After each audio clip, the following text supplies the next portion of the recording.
É vista atualmente como a maior ameaça à segurança. Milhares de europeus radicalizados e recrutados para lutar pela jihad na Síria e no Iraque. A Europa afirma ter acordado para a ameaça, mas terá uma estratégia comum? Bem-vindos a On the Frontline. Welcome to On the Frontline.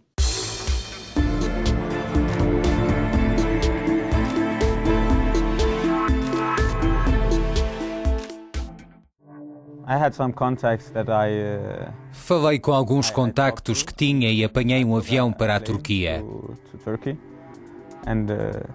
Encontrei-me lá com esses contactos e fui para a fronteira da Turquia com a Síria. Saltei a vedação e de repente estava na Síria.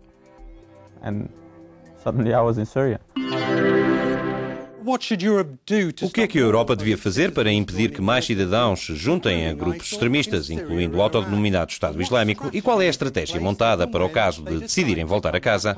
Para discutir este assunto, temos em estúdio Jean-Charles Brizard, perito em terrorismo, Marc Pierini, antigo embaixador da União Europeia na Turquia e na Síria. Em Londres está Hanif Kadir, antigo jihadista que foi engrossar as fileiras dos talibãs no Afeganistão em 2002. Hoje é diretor da Fundação Active Change e trabalha para prevenir a violência extremista. Obrigado a todos. Começo com Jean-Charles Brizard. Estamos ou não perante uma verdadeira ameaça? Is this threat presumed or is it real? Penso que a ameaça é real. Nunca enfrentámos uma ameaça com esta escala na Europa. Mais de 3.300 cidadãos europeus ou residentes na Europa viajaram para a Síria e para o Iraque desde 2012. Estamos perante uma ameaça para todos que temos de enfrentar com uma política de segurança comum. Marc Pierini, se a ameaça é real, por que é que a Europa foi tão lenta a reagir? Penso que é uma ameaça real em termos de segurança interna, apesar de todo o burburinho atual sobre operações militares. Desde o ano passado, as altas esferas europeias da luta contra o terrorismo têm discutido medidas, mas a verdadeira ação começou na primavera. Hanif foi ao Afeganistão em 2002. Este fenómeno dos combatentes estrangeiros não é novo, mas neste caso é de alguma forma diferente? Se olharmos para o que se passou no Afeganistão, verificamos que havia gente a chegar de todo o mundo. Passou-se o mesmo na Bósnia durante a Guerra dos Balcãs. Muitos combatentes estrangeiros foram para lá. A Síria hoje em dia é uma situação completamente diferente. Tivemos jovens, homens e mulheres que quiseram ir para aliviar o sofrimento dos sírios inocentes. Mas agora, muitos jovens acreditam que al-Baghdadi é o novo califa e acreditam que é o sagrado, o que foi escolhido para liderar os muçulmanos na jihad global contra o mal.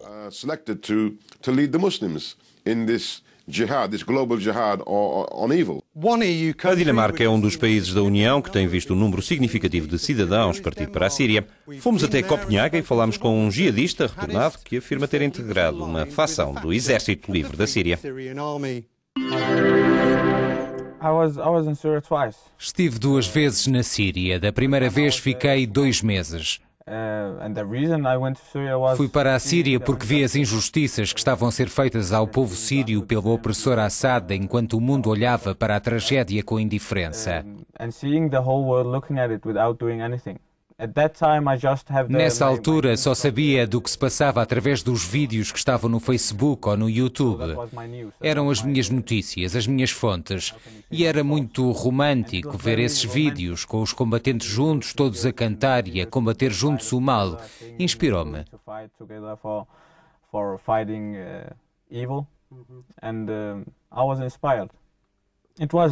Era fácil lá chegar, demorei um dia, não havia segurança, ninguém fazia perguntas.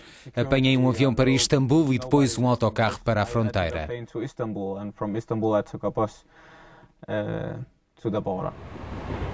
Com 20 e poucos anos, Abdel, que pediu para não usar o nome verdadeiro, regressou à Dinamarca no final do ano passado, depois de ter passado no total 3 meses na Síria. Na primeira vez que regressou a casa do país em guerra, em 2012, afirma que ninguém o questionou. Foi só quando voltou a segunda vez da Síria que as autoridades dinamarquesas começaram a fazer perguntas. A experiência na Síria não me tornou mais radical, ou, como dizem, numa ameaça maior para a sociedade europeia. Acredito que a minha viagem à Síria, onde vi o conflito com os meus próprios olhos, tornou-me menos radical do que era antes de ter ido para lá. The conflict in Syria made me less radicalized than I was before I went there. Na Síria era o tipo dinamarquês, era assim que me chamavam. Não era sírio, era dinamarquês. A Síria não era a minha casa. Penso que a Dinamarca é a minha casa. Sou dinamarquês.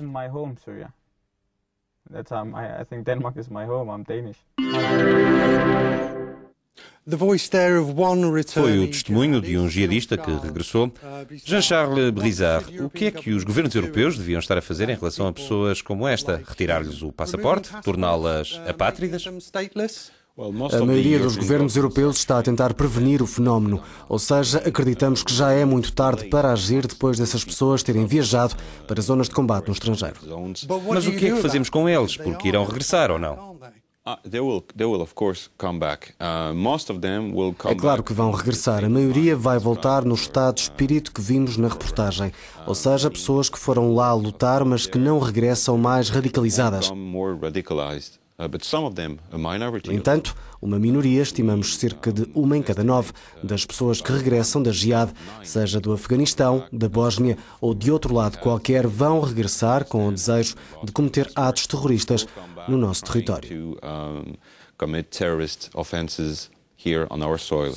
Marc Pierrini, o que é que vamos fazer com eles? Devemos impedi-los de regressar à Europa? A primeira coisa a fazer é reforçar a cooperação dentro da União Europeia e com a Turquia. E como é que fazemos isso? Trata-se de cooperação antiterrorista, portanto é uma questão de procedimentos judiciais ao nível da polícia, troca de listas, informações e por aí fora. A segunda questão tem a ver com o que fazemos dentro da Europa para reforçar o sistema Schengen. Até há pouco tempo, cerca de 3 meses atrás, não havia grande coisa a fazer para interceptar pessoas.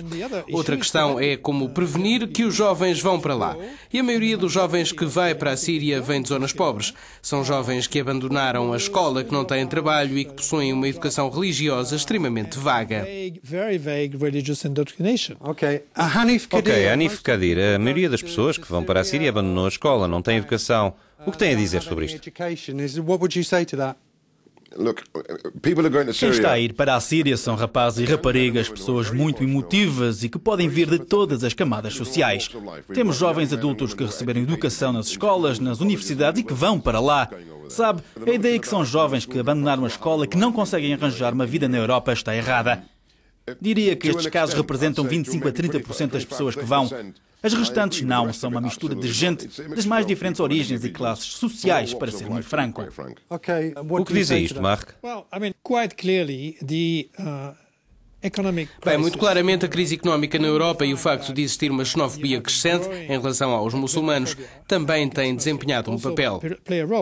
O que é mais perigoso do que antes nesta narrativa do grupo Estado Islâmico é o marketing que levam a cabo com extrema eficácia na internet, nos vídeos e por aí adiante. Estão a oferecer um projeto de vida, estão a oferecer uma aventura. É isso que é novo.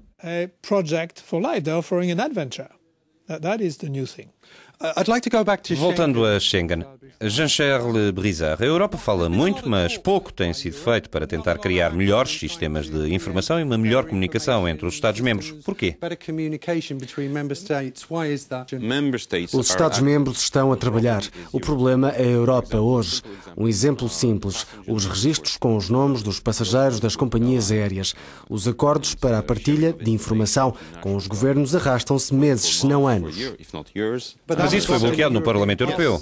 Sim, vários governos pediram a criação de um registro do nome dos passageiros na Europa para podermos ter acesso a toda a informação dos que entram nas fronteiras de Schengen e isso ainda não acontece hoje.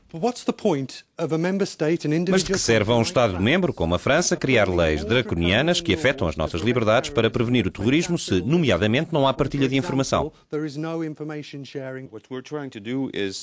Não, o que estamos a tentar fazer é evitar que os indivíduos que achamos que andam a tentar chegar a esses países, à Síria e ao Iraque, estamos a ver como impedi-los de partir para lá porque sabemos que uma quantidade marginal desses indivíduos vai tentar envolver-se no terrorismo depois de regressar. É uma questão complicada, não é? Hanif Kadir, o que faz em relação a isso? É uma questão muito difícil. Em primeiro lugar, se um homem ou uma mulher jovem vai tentar ir para a Síria ou para o Iraque, já sabemos que podemos classificar essa pessoa como já estando radicalizada. Repare no jovem que regressou, que vimos na peça. Provavelmente regressou porque o que viu por lá não foi aquilo que estava à espera, não foi aquilo que o levou lá. Agora temos grupos radicais como o Estado Islâmico e a Frente Al-Nusra que andam lá a matar tanto muçulmanos como não muçulmanos. Temos também jovens que estão a ir para lá simplesmente com o propósito humanitário e que depois regressam ou querem regressar. Esses são aqueles com quem temos que trabalhar, recolher as suas experiências, contar as histórias que viveram às nossas comunidades para que outros jovens tomem consciência dos factos do que se passa no terreno na Síria. A minha experiência e o meu regresso do Afeganistão ajudam-me nessas conversas. Claro que qualquer pessoa que regresse, em especial nos nossos países, será interrogada pela polícia que vai tentar compreender as suas motivações. Isso não é muito brando? Não podemos processar toda a gente. Estamos a falar de centenas de pessoas e no futuro talvez de milhares. Não podemos perseguir toda a gente. O que podemos fazer é pôr em marcha, e isto já foi dito, processos para mitigar a radicalização, colocando pessoas a falar do que viram por lá e a responder àqueles que têm o desejo de partir. Todos estes processos são muito importantes para devolver uma vida normal a essas pessoas. Elas viveram situações extremamente violentas e precisam de regressar a uma vida normal.